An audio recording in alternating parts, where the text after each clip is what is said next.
Bonjour à tous, chers amis chrétiens, frères et sœurs dans la foi.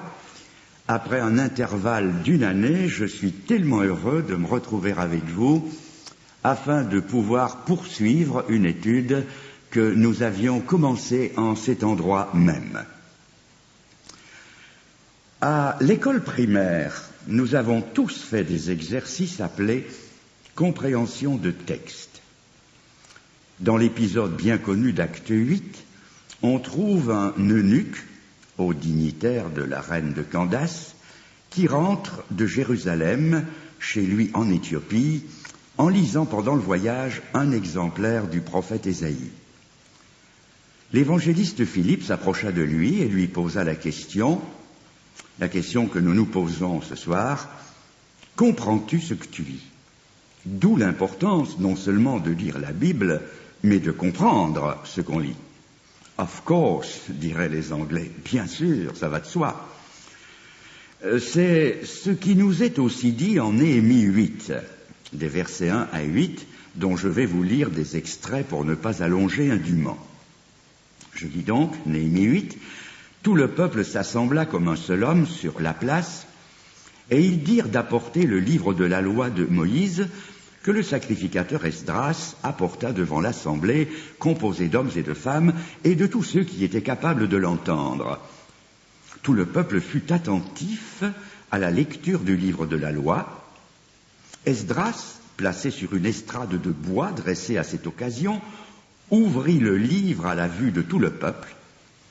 Esdras et les Lévites qui l'aidaient lisaient distinctement dans le livre de la loi de Dieu, et ils en donnaient le sens pour faire comprendre ce qu'ils avaient lu. Pourquoi était-ce si important? Mais tout simplement parce que si les données d'un problème sont fausses, il est clair que la conclusion le sera aussi. Certes, on ne court pas ce risque avec la Bible qui est l'inhérente et inspirée parole de Dieu.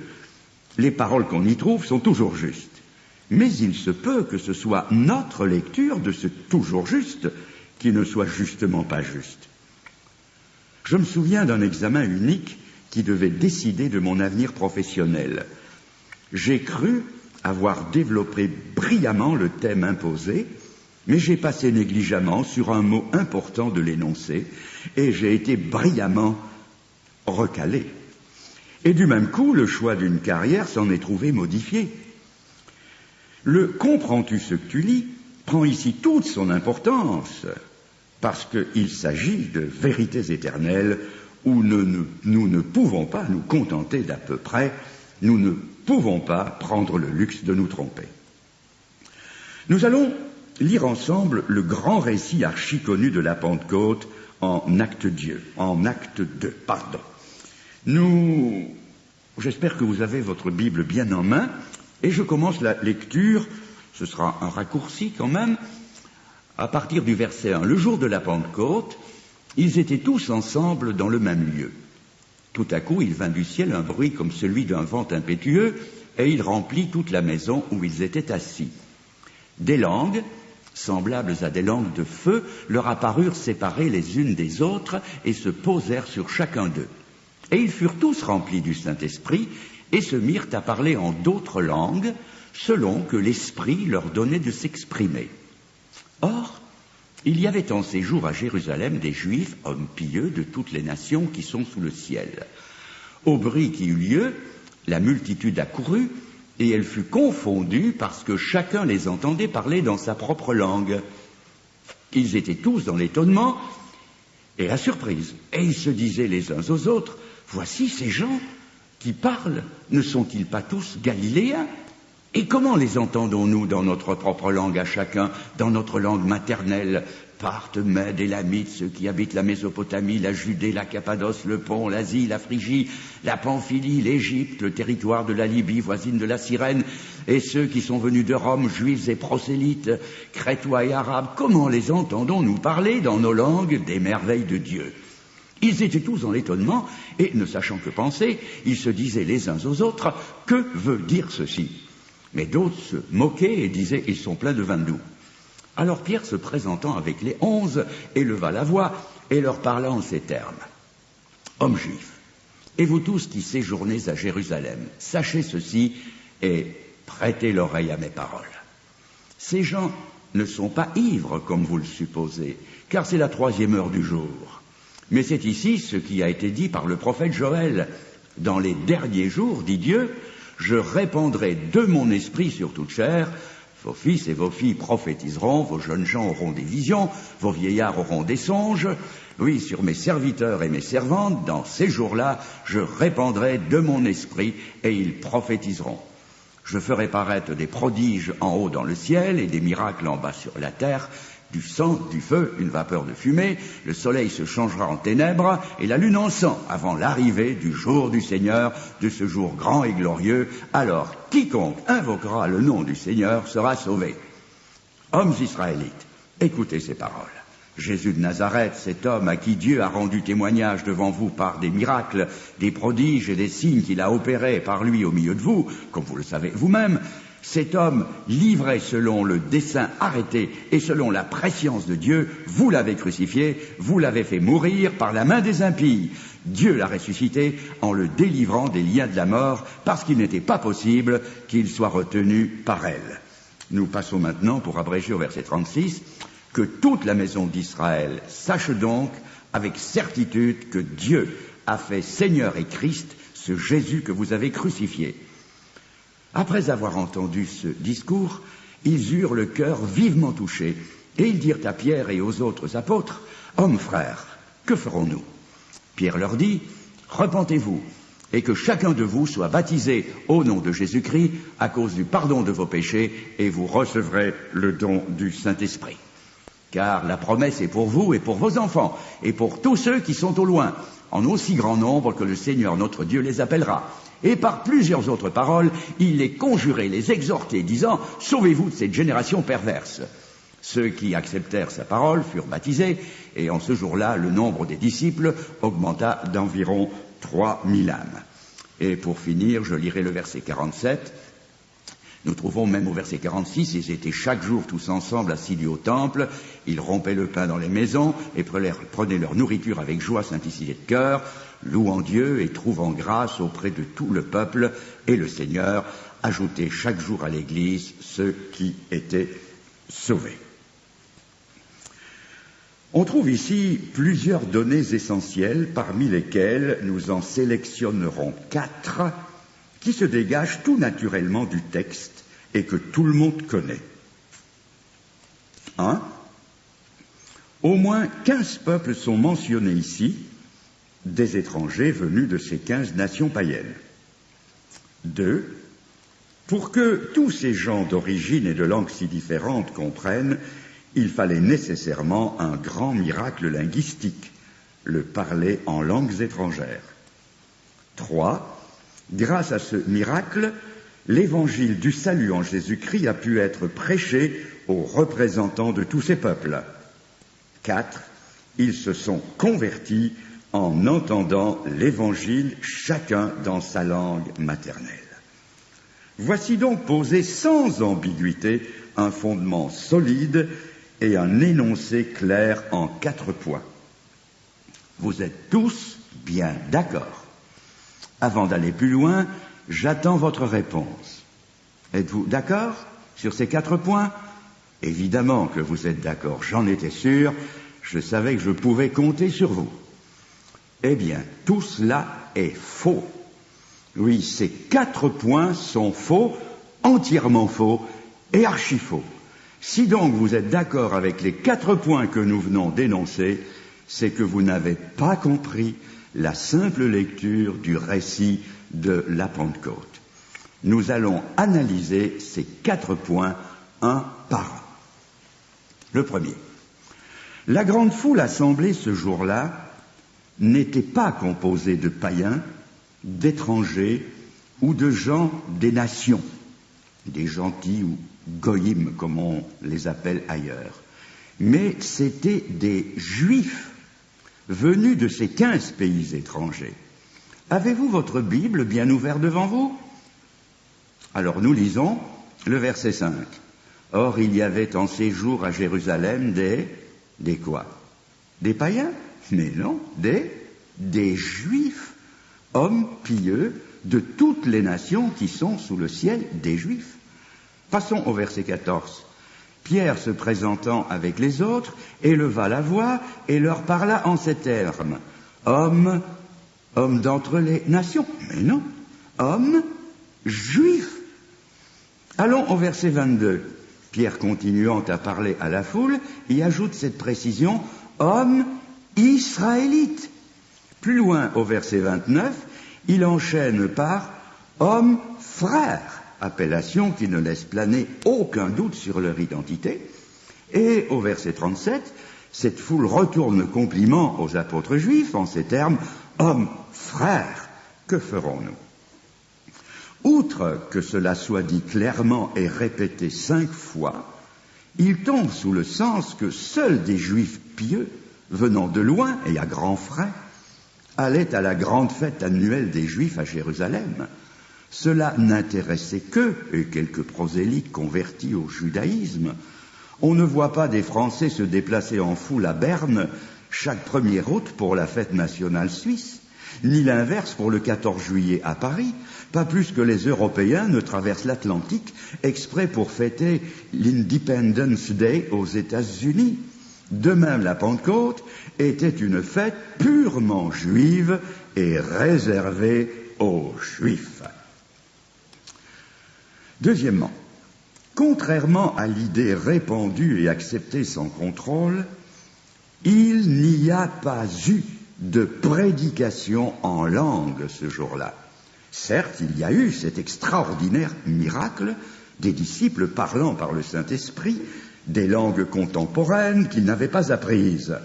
Mais ce n'était pas la prédication de l'Évangile aux hommes, pour au moins 2 raisons.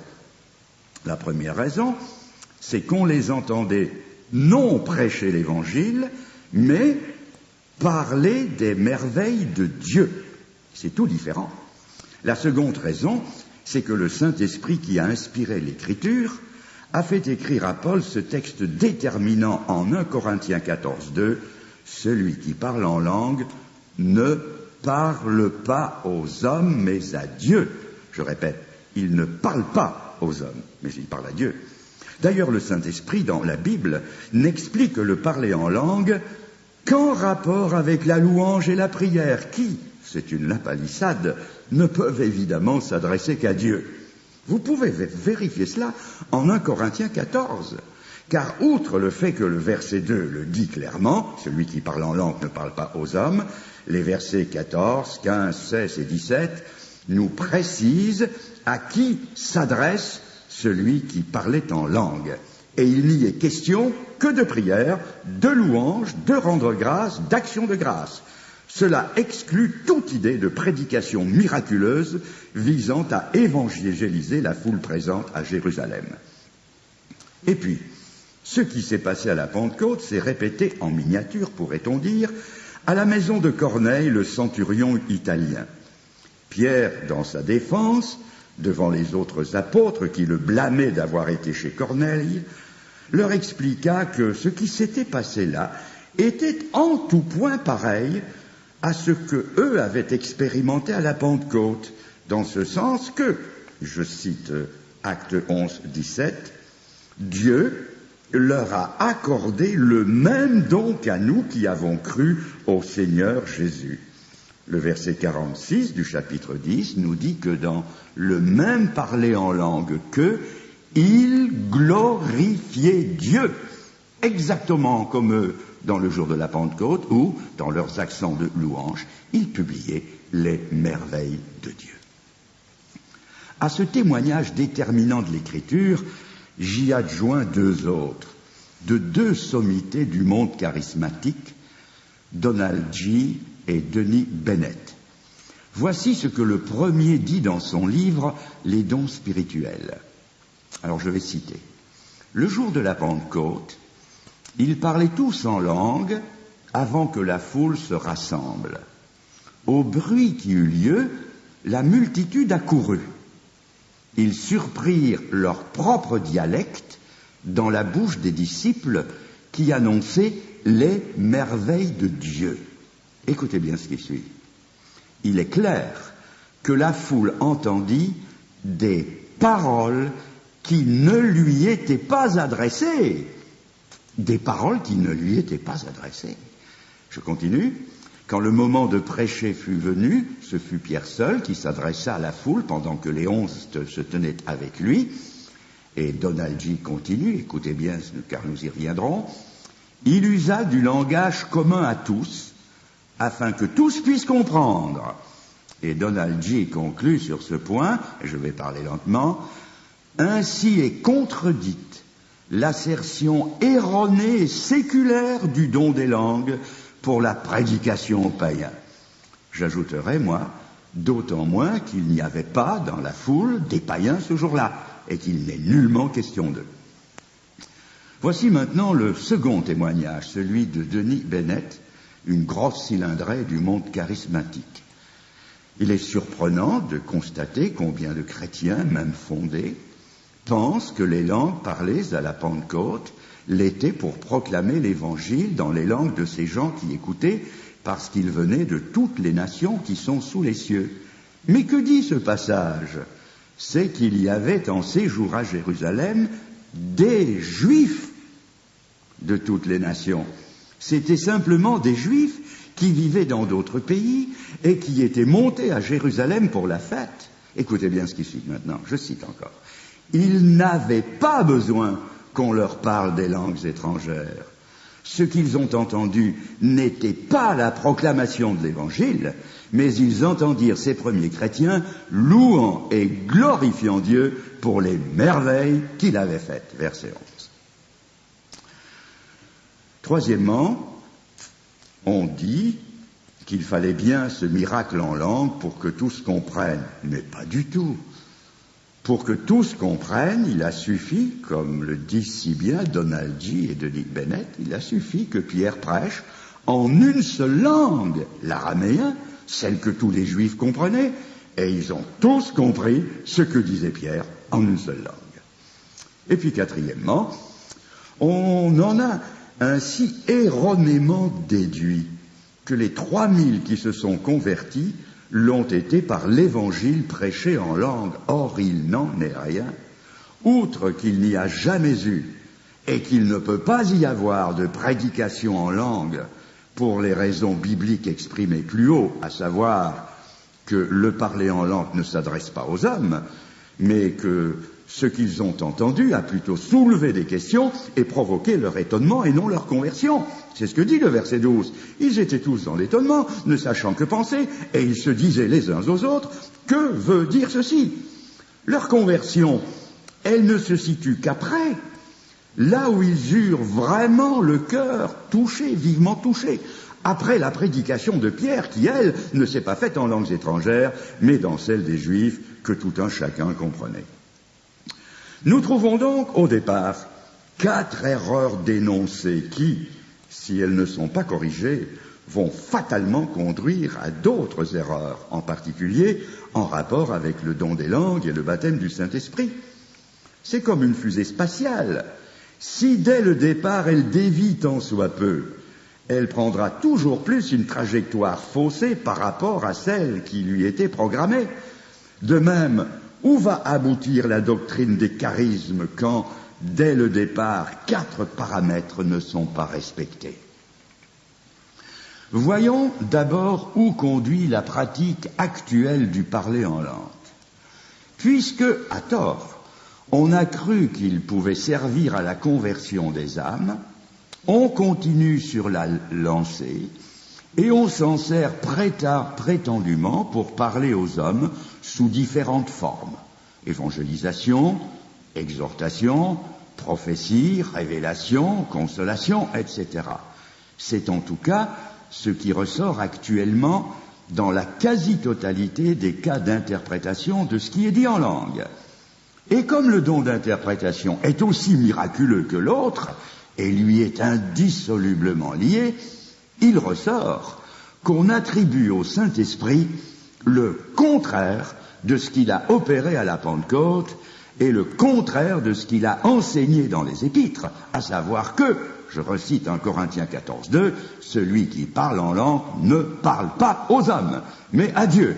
Et il est clair qu'on ne peut ni enseigner Dieu, ni consoler Dieu, ni évangéliser Dieu, ni prophétiser quoi que ce soit à Dieu.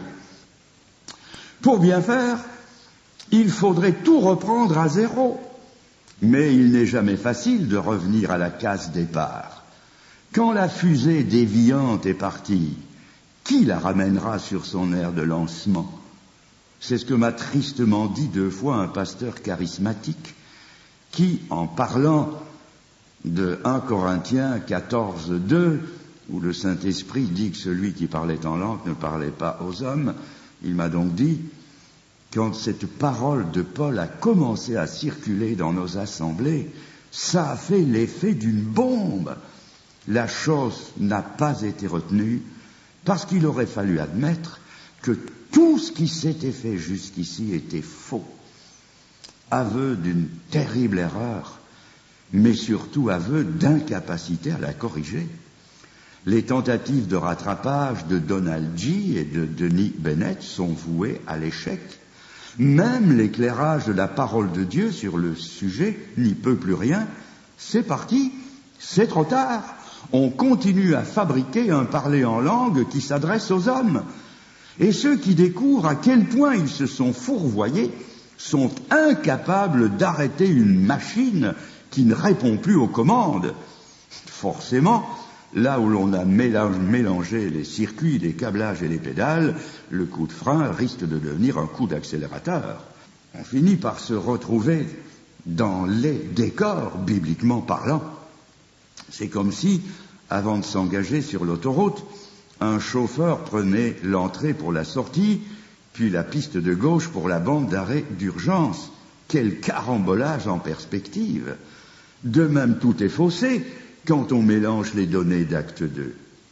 Il y a bien eu du parler en langue ce jour-là, mais si on se méprend sur le sens que lui donne le texte, on se retrouve à contresens et on l'explique à rebours. C'était, dit la Bible en 1 Corinthiens 14, 22, c'était un signe.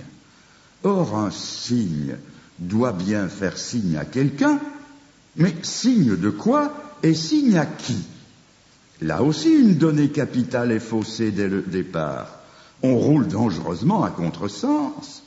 Le vrai sens du parler en langue est déjà bien clair dès Acte 2. En parlant toutes ces langues étrangères à l'hébreu, c'était là le signe que Dieu, comme le précise Pierre, allait désormais répandre son esprit, je cite, répandre son esprit sur, non plus sur Israël seulement, mais sur toute chair, ce qui revient à dire sur toute langue, tout peuple, toute nation, toute tribu, comme cela est redit souvent dans le Nouveau Testament. Voilà ce que voulait dire le parler en langue. Et c'est l'Épître aux Corinthiens qui va encore nous affiner la chose, non seulement en nous disant que c'était un signe, mais encore en nous disant à qui ce signe faisait signe. 1 Corinthiens 14, 22 dit que c'était un signe, je cite encore, pour les incroyants, et non pour les croyants de leur baptême du Saint-Esprit, comme on l'enseigne aujourd'hui. C'est le verset qui précède, qui nous donne avec exactitude l'identité de ces incroyants à qui ce signe s'adressait. Je cite une fois de plus, « Je parlerai à ce peuple », c'est-à-dire à Israël. Et pour bien prouver qu'il en est ainsi, l'expression « ce peuple » se trouve 12 fois dans le Nouveau Testament. Et chaque fois, chacun est invité à le vérifier, chaque fois, il s'agit d'Israël et rien qu'Israël. Or, en quoi les Juifs, même les apôtres convertis, étaient-ils incrédules? Mais par rapport aux langues étrangères et à ceux qui les parlaient, parce que non seulement ils refusaient de croire que des peuples, des tribus, des nations, langues étrangères à la leur pouvaient être sauvés, ils ne pouvaient pas y croire, mais que surtout, ils puissent faire un avec eux dans un nouveau corps qui est l'Église, où il n'y aurait désormais plus ni juifs ni grecs, c'est-à-dire plus de distinction, de privilèges, de supériorité, chose auxquelles ils tenaient, eux, comme à la prunelle de leurs yeux. C'était trop leur demander. Ce signe était en fait pour les Juifs qui ne pouvaient pas encore croire que l'Évangile n'était plus réservé qu'aux seules brebis d'Israël, mais qu'il devenait accessible aux gens de toute langue. C'était là la nature même de leur incrédulité à laquelle le parler en langues étrangères faisait signe. Nous allons maintenant un pas plus loin. Une lecture tout aussi superficielle d'Acte 2 a fait dire à certains qu'à la Pentecôte, les disciples avaient reçu une deuxième bénédiction appelée le baptême du Saint-Esprit et que, par conséquent, tout vrai enfant de Dieu se devait de rechercher cette deuxième expérience. Là aussi, il faut remettre les pendules à l'heure. Il faudrait d'abord s'entendre sur ce qu'est le baptême du Saint-Esprit. Et je vous en ai parlé assez longuement dans une réunion précédente. J'y reviens, quoique plus courtement. J'avais attiré votre attention, vous vous en souvenez, sur le fait que, dans toute la Bible, le seul verset, je dis bien le seul, qui nous explique, et je redis, explique, non pas qui en parle, le seul qui nous explique le baptême du Saint-Esprit, c'est 1 Corinthiens 12, 13. 1 Corinthiens 12, verset 13. Nous avons tous, en effet, été baptisés dans un seul esprit pourquoi? Pour former un seul corps, soit juif, soit grec. Il n'y a dans toute la Bible aucune autre explication que celle-ci. C'est pour former un seul corps que juifs et non-juifs sont baptisés dans le Saint-Esprit. On ne saurait être plus clair.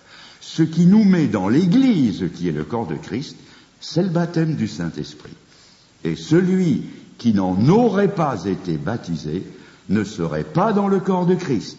Il y serait étranger, encore dehors, et il ne serait ni sauvé, ni converti, ni surtout né de nouveau, ce qui est, chacun le sait, la condition sine qua non du salut. Rechercher cette seconde expérience serait admettre qu'on est encore hors de l'Église, donc perdu. Le baptême du Saint-Esprit ne peut donc être que la première expérience du salut, et non une seconde, puisqu'il est la condition d'entrer dans l'Église. Quand aujourd'hui quelqu'un naît de nouveau par le Saint-Esprit, comme autrefois, il reçoit tout et d'un seul coup les 7 bénédictions de l'Esprit prévues à cet effet. Il reçoit 1. Le don du Saint-Esprit selon Acte 2, 38. 2. Le sceau du Saint-Esprit selon Éphésiens 1, 13. 3. L'habitation du Saint-Esprit selon 1 Corinthiens 3, 16. 4. Les prémices de l'Esprit selon Éphésiens 1, 14. 5. L'onction de l'Esprit selon 2 Corinthiens 1, 21. 6. La plénitude de l'Esprit selon Éphésiens 5, 18 et Jean 3, 34. Je cite ici la version Darby. Et 7. Le baptême du Saint-Esprit selon 1 Corinthiens 12, 13. Nous recevons tout cela ensemble à notre conversion.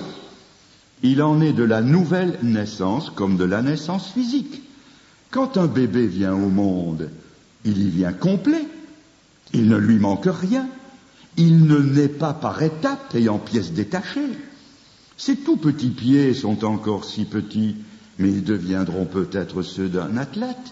Ses petites menottes deviendront peut-être celles d'une infirmière ou d'un grand chirurgien. Ce petit cerveau, dans cette petite tête encore toute fripée, sera peut-être celui d'un illustre mathématicien. Serions-nous moins complets et aurions-nous moins de possibilités lorsque nous naissons d'en haut, non de la volonté des hommes mais de Dieu? Notre Père Céleste nous aurait-il moins bien fait que nos parents terrestres?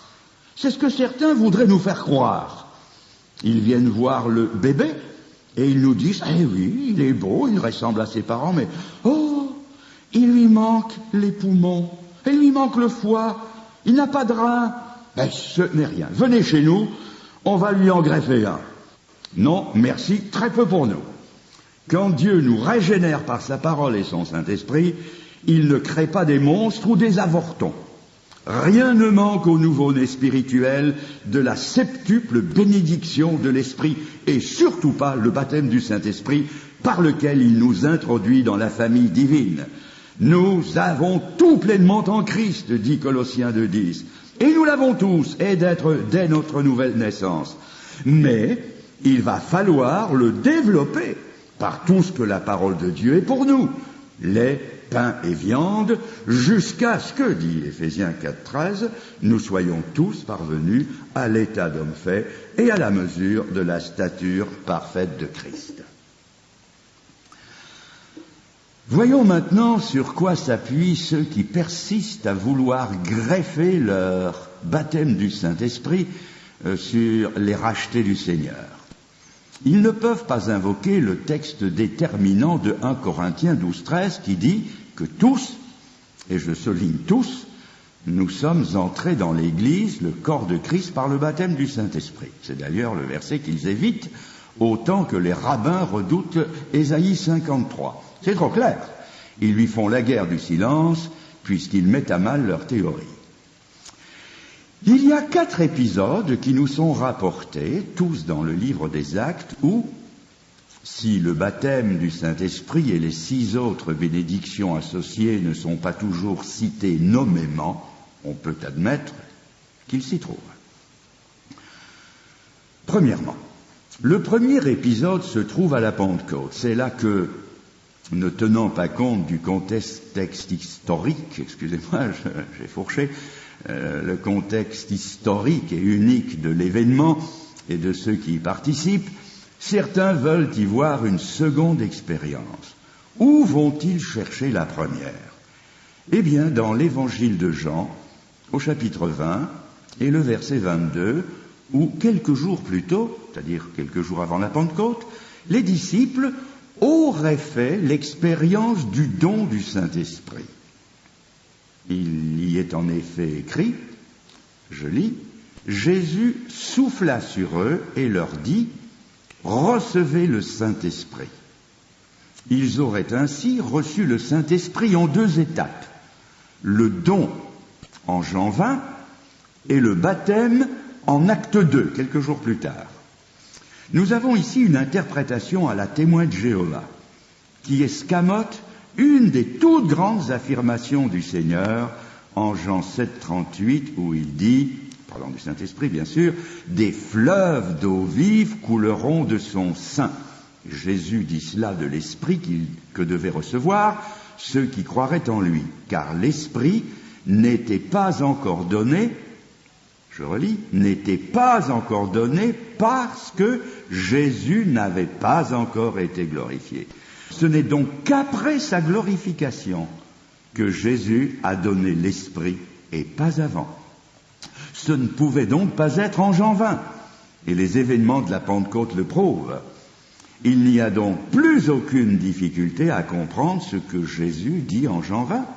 C'était là une promesse prophétique imminente dont voici l'accomplissement le jour de la Pentecôte.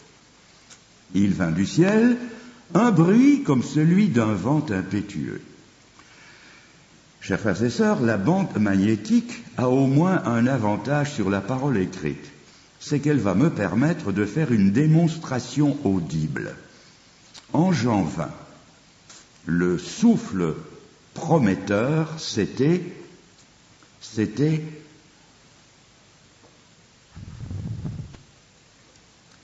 à la Pentecôte. Toute proportion gardée, c'était l'accomplissement. Je dis bien toute proportion gardée. Ce grand bruit, ce grand vent. Tous les meilleurs commentateurs évangéliques sont d'accord sur ce point.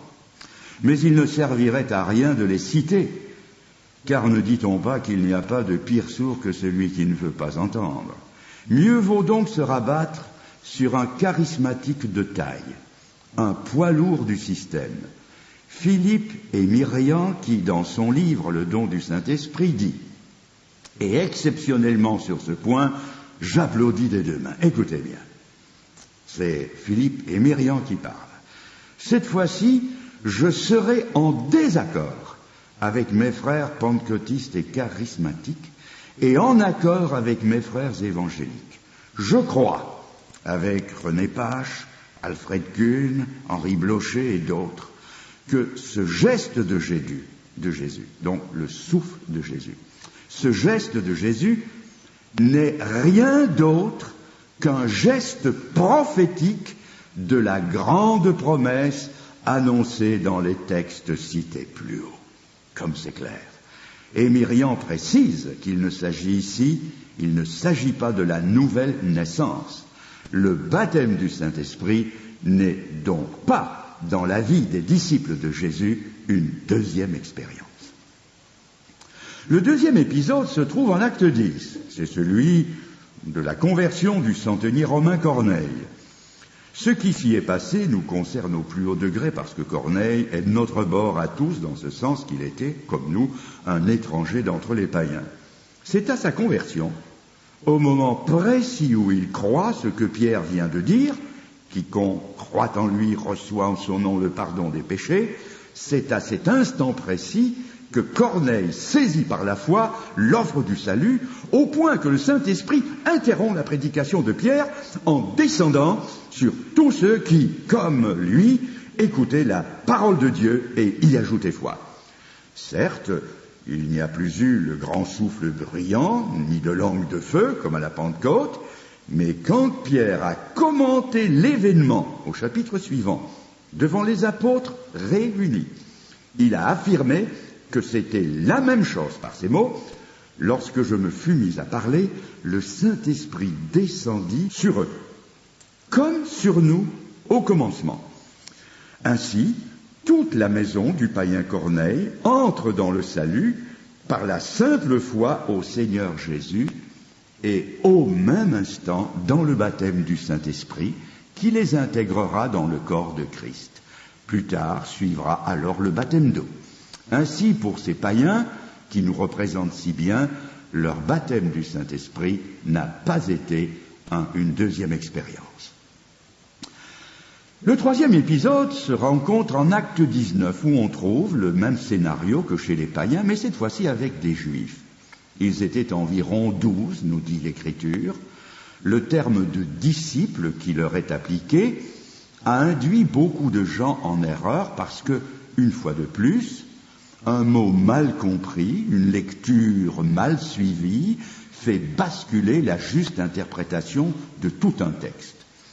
Ces 12 étaient bien des disciples. Mais de qui? De Jésus, mais pas le moins du monde. Il est précisé qu'ils étaient des disciples de Jean-Baptiste, des gens qui vivaient en marge de l'église d'Éphèse. D'ailleurs, discernant une anomalie de comportement, Paul leur pose d'entrée de jeu la question « Avez-vous reçu le Saint-Esprit quand vous avez cru ?» Cela nous montre déjà que pour recevoir le Saint-Esprit, il suffit d'avoir cru, comme Corneille, au Seigneur Jésus. Cela rejoint Éphésiens 1,13, que je cite dans la version Darby, « Ayant cru, vous avez été scellés du Saint-Esprit de la promesse. » Leur réponse à la question sur le Saint-Esprit montre bien qu'ils n'étaient pas des disciples de Christ. Ils disent « Nous n'avons pas même entendu dire qu'il y ait un Saint-Esprit. » Quand on connaît l'accent qui était mis sur l'Esprit au début de l'Église, il était impossible de ne pas en avoir entendu parler, ni de l'avoir vu en action. Pouvons-nous imaginer l'inimaginable? Je vous pose une question très sérieuse.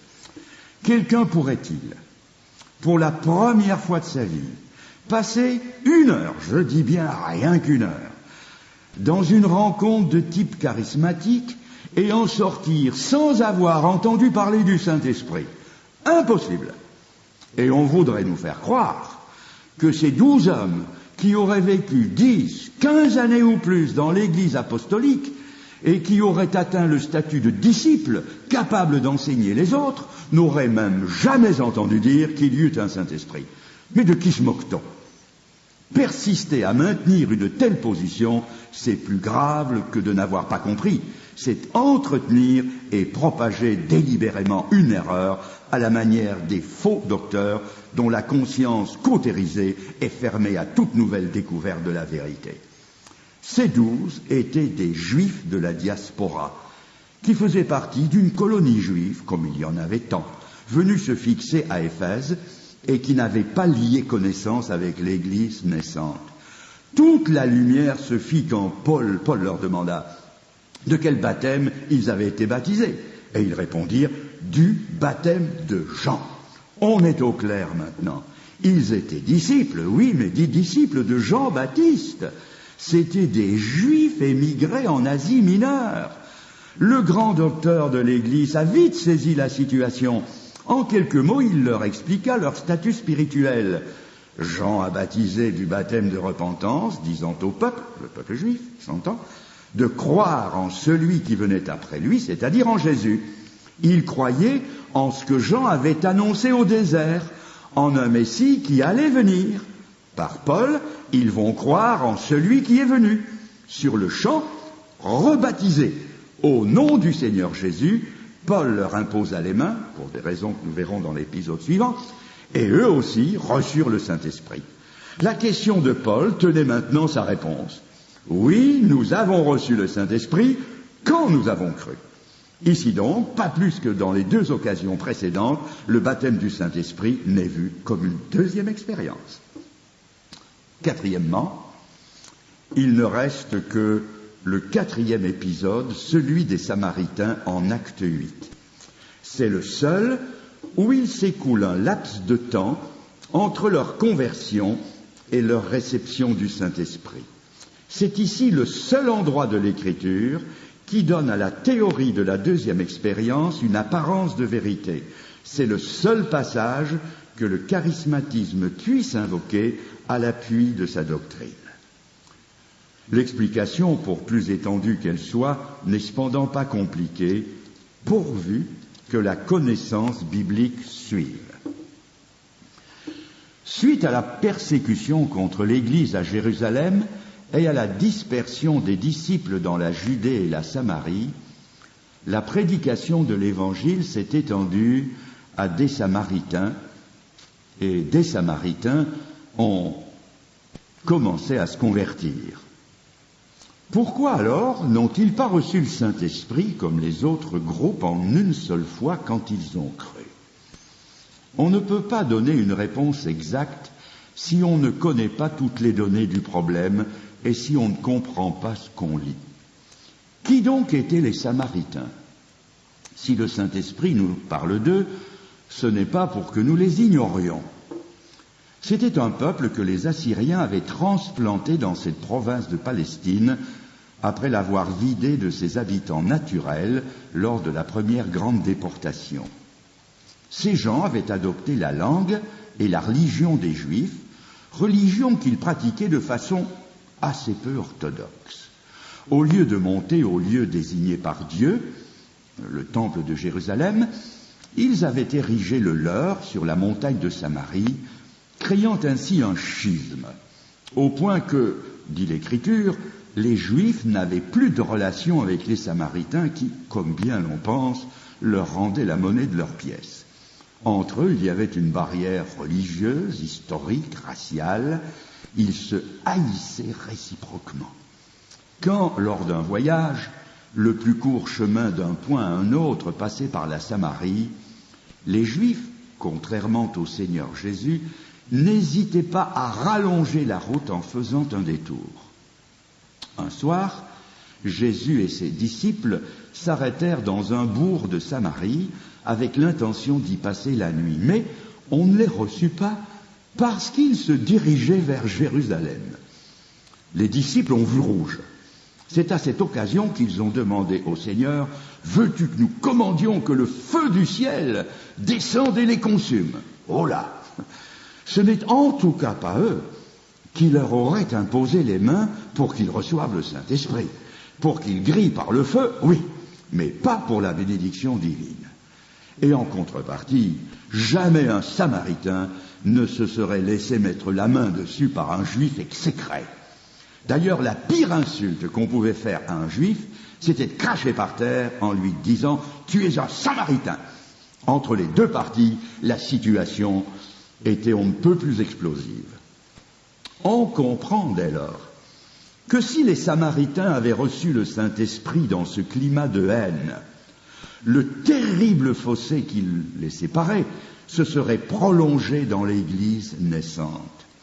C'eût été la négation du baptême du Saint-Esprit, duquel il est écrit « Nous avons tous été baptisés dans un seul esprit pour former un seul corps ». Il était donc capital que tous, présents à Samarie, sachent qu'il n'y avait pas de corps, deux églises, mais une seule église.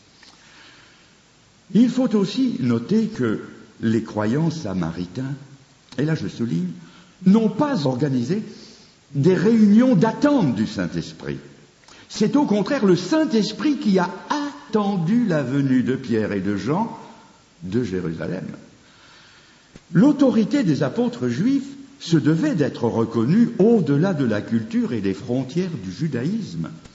Il était déterminant que les Samaritains acceptent ce que Jésus avait dit à la femme samaritaine, le salut vient des Juifs, comme aussi l'autorité et la puissance de ces apôtres juifs dépositaires de la vérité. Ainsi, cet intervalle entre ce moment où les Samaritains ont reçu le Christ et le moment où ils ont reçu le Saint-Esprit, ce n'était pas fortuit ou accidentel, c'était voulu. Car si d'une part il était nécessaire que les Samaritains voient qu'ils dépendaient de l'autorité des apôtres juifs, d'autre part il était tout aussi nécessaire que ces mêmes apôtres qui voulaient prier pour que le feu du ciel consume les Samaritains comprennent à leur tour que ces gens avec qui ils n'avaient que des relations tendues entraient dans la même Église, avaient un même Christ, le même salut, le même accès à Dieu, le même Saint-Esprit, ce qui est le sens, le seul sens que la Bible donne au baptême du Saint-Esprit, former un seul corps. Ces 4 épisodes nous démontrent sans ambiguïté que le baptême du Saint-Esprit est l'action divine qui met l'enfant de Dieu dès sa nouvelle naissance dans le corps de Christ, et que cela ne saurait être en aucun cas une deuxième expérience qui devrait s'ajouter à la première. C'est ce que je viens d'exprimer tout au long de cette heure. Ce sont des vérités toutes simples. C'est le résultat d'une lecture honnête des Écritures. Elles font partie des choses que le Père cache à ceux qui se disent sages et intelligents, mais qu'il révèle aux enfants, à ses enfants. Je souhaite, chers frères et sœurs, que chacun ici présent aborde désormais la lecture ou l'étude de la parole de Dieu autrement qu'au travers de l'opinion des autres, d'idées toutes faites, de traditions invérifiées, mais que plutôt ce soit avec la noblesse de sentiment que la Bible décerne aux Juifs de la ville de Bérée, parce que, c'est écrit, ils sondaient chaque jour les Écritures pour savoir si ce qu'on leur disait était exact. C'est donc ce que je souhaite pour chacun de vous, en nous rappelant cette parole, comprends-tu ce que tu lis? Mes chers amis, peut-être à une prochaine occasion, et que Dieu vous bénisse.